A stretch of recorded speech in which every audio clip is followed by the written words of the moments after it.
వరలక్ష్మీదేవి శుభాకాంక్షలు నా సబ్స్క్రైబర్లందరికీ. ఈరోజు చెప్పిన కదా వరలక్ష్మి వ్రతం మొదలు పెట్టాగా పూర్తి అయ్యేదాకా చూపిస్తాను. చూడండి, అందరూ ఉన్నవారైనా లేనివారైనా చేసుకునే విధంగా నేను పూజ చేస్తున్నా. చూడండి చూడండి వేసి ఇక్కడ చూడు ఏ విధంగా నాకు తోచిన విధంగా చేసుకుంటున్నా. చూడండి, మీరు కూడా ఇలా చేసుకోండి. మరి 100 రూపాయలలోపు చేసి చూపిస్తాను. ఇక్కడ 500 లోటు ఎందుకు పెట్టింది అనుకుంటురా? ఇది మీ ఇష్టం. నాకు దేవుడు ఇచ్చింది ఉన్నది కాబట్టి అమ్మవారి ముందు పెట్టుకున్నా. మీరు పెట్టుకోలేకపోతే 1 రూపాయి అయినా పెట్టుకోవచ్చు. కాకపోతే సామాన్లు చూడండి, అమ్మవారి కోసం అయితే మనం ఏమీ సొంతం తేలే. పువ్వులు ఇంట్లో పూసినాయి, పసుపు కుంకుమలు అక్షంతలు అన్నీ ఇంట్లో ఉన్నాయి, నూనె ఇంట్లోనే, అగరబత్తులు ఇంట్లో ఉన్నాయి, కుడుక కూడా ఇంట్లో ఉంది, ఓళ్ళు తెచ్చినాయి, అరటిపళ్ళు కొబ్బరికాయ. ఇవన్నీ దేవుడి గురించి చెప్పద్దు, కానీ ప్రతి ఒక్కరు కిరాయికున్నా గుడిసెలున్నా పందిరి కింద ఉన్నా చేసుకునే విధంగా 100 రూపాయల ఖర్చుల అమ్మవారి పూజ చేసుకొని నిండు నూరేళ్ళ ముత్తైద వరాన్ని పొందాలని మీకోసం చూపిస్తున్నా. నా పూజ మీకు నచ్చుంటే మళ్ళీ ఈ సంవత్సరం చూసి చేసుకోలేని వాళ్ళు మళ్ళీ సంవత్సరం కూడా చేసుకోవాలని చెప్తాను. చూడండి, ఇప్పుడు ఈ పసుపు కుంకుమ 108 సార్లు నేను ఈ అమ్మవారికి అభిషేకం చేస్తాను. చేసిన ఈ కుంకుమ నేను రోజు పెట్టుకుంటా. మీరు ఇలాగే చేయండి. ఇగో చూడండి, ఇక్కడ గణపతి, ఇక్కడ నారాయణ, లక్ష్మీదేవి రూపులు ఉన్నాయి. మరి ఈ సత్యనారాయణ స్వామి ఫోటో ఎందుకు పెట్టిందని మీకు డౌట్ రావచ్చు. అమ్మవారి పక్కకు ఎవరికైనా భార్య భర్తలు దగ్గర ఉంటే సంతోషం కదండి. లక్ష్మి పక్కన నారాయణ ఉండాలని నాకు తోచిన విధంగా పెట్టిన. మీరు మీ ఇష్టం కొద్దీ ఎవరు ఒక్కళ్ళైనా పూజించుకోవచ్చు, కానీ నాకైతే అలా మనసు చెప్పలేదు. నా మనసు చెప్పినట్టు చేస్తున్నా. లక్ష్మి పక్కన తన భర్త కూడా ఉంటే మరింత సంతోషంగా ఉంటుంది కదా అని 2 ఫోటోలు పెట్టిన. మీరైతే ఇలా పెట్టుకుంటే పెట్టుకోవచ్చు, లేదంటే మీ ఇష్టం. కానీ ఎక్కడికైనా భార్యాభర్తలు పోయినంత సంతోషంగా ఒక భార్యనే ఒక భర్తనే పోతే అంత సంతోషం ఉండదు కదండి. నాకు తెలిసిన పద్ధతి అయితే ఇది. అందుకే నేను ఈ విధంగా పూజించుతున్నా. పూజ అయితే మొదలైంది. పూర్తి అయ్యేదాకా వీడియో పెద్దది అవుతుంది. కడిగేసి మళ్ళీ అయిపోగా వీడియో పెడతా. నమస్కారాలు.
చూడండి 108 సార్లు కుంకుమార్చన అమ్మవారికి చేసినాక ఇది తీసి మనం ఇలా పెట్టుకోవాలి.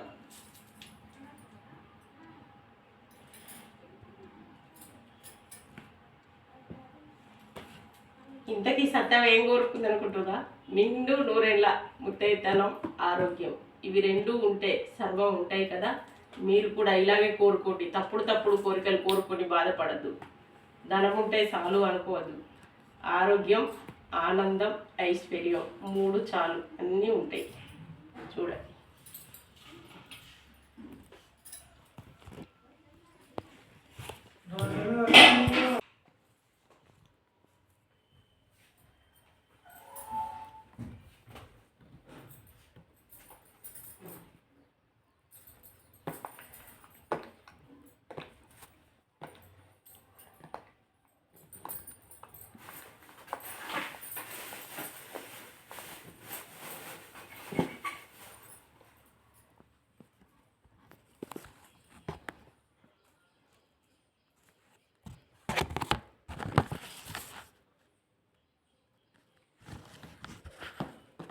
ఇలా డిలేట్ అయ్యాక కొద్దిగా ఆఫ్ చేయాలి.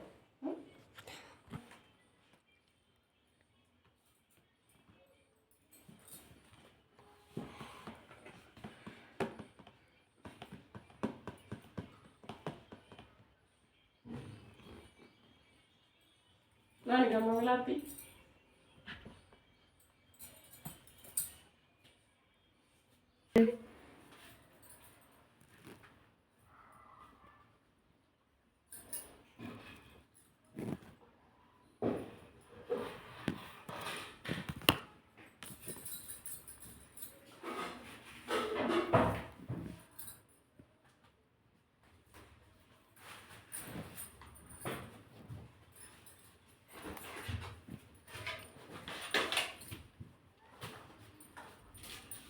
ఇదైతే పప్పు పాయసం నైవేద్యం.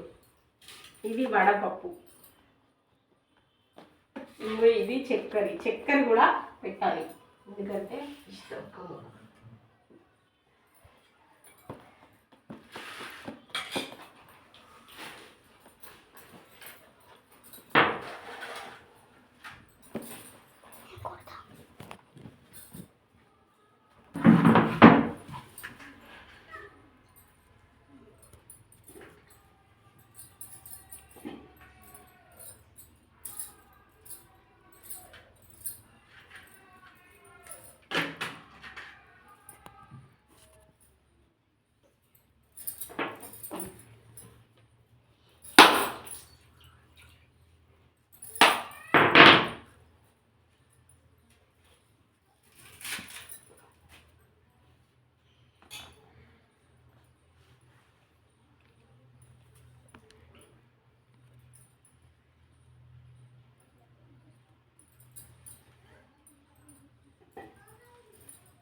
అమ్మకు తాంబూలం ఇస్తున్నా. 2 ఆకులు, 1 పోక,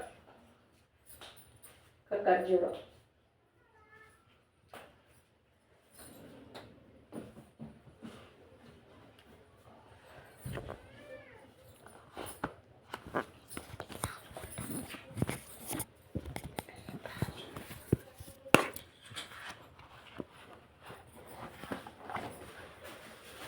పూజ పూర్తయింది. ఇప్పుడు మంగళహారతి ఇస్తాను.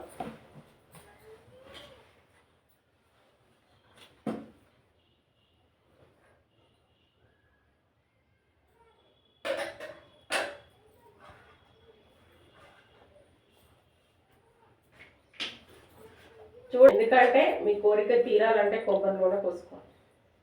మరి తీరని కోరికలు అయితే కోరద్దు, ఆయమైన కోరిక కోరాలి. మా ఇంటికి మా లక్ష్మీ రావే తల్లి, మా గృహణం పావనం చేయే తల్లి. మా ఇంటికి మా లక్ష్మీ రావే తల్లి, మా గృహణం పావనం చేయే తల్లి.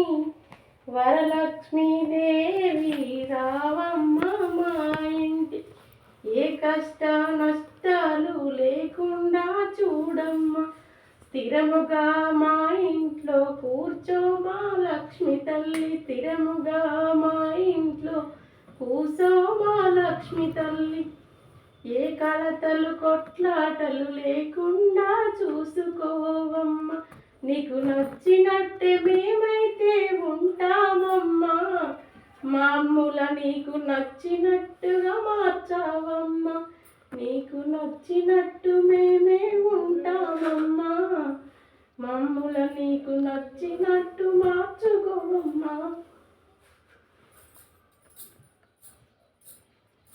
జై సత్యనారాయణ లక్ష్మీనారాయణకే జై.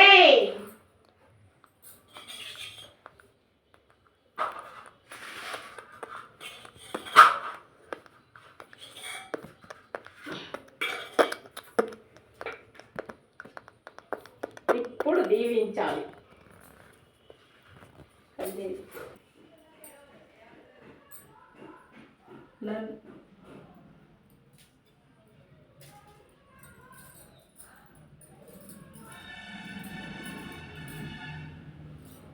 పూజ పూర్తయింది. చూసిరా, నాకు నచ్చిన విధంగా చేసుకున్నా. మీరందరూ ఇదే విధంగా, ఇది నచ్చకపోతే ఇంకా బాగా చేసుకోరి, నచ్చితే నేను చేసిన విధంగా చేసుకోరి. నమస్కారాలు.